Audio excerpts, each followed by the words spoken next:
तर इथे ना मी हे भेंडी कट करून घेतली आहे। जशी आपण भाजीला कट करतो ना त्याच पद्धतीने मी ही भेंडी कट करून घेतली आहे।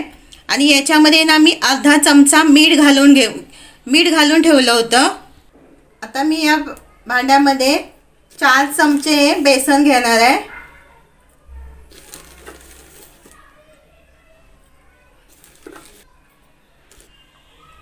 एक चमचा तांदळाचं पीठ,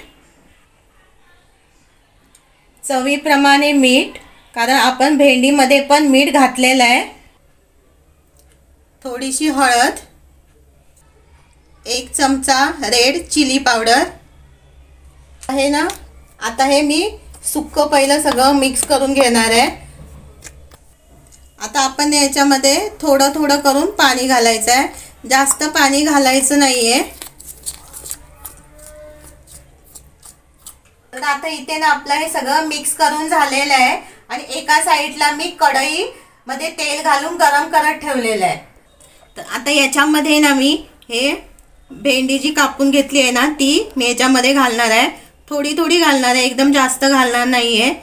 पहिली याची भजी बनवून घेणार आहे, नंतर मी बाकीचे करणार आहे। तर आपलं तेल गरम झालेलं आहे।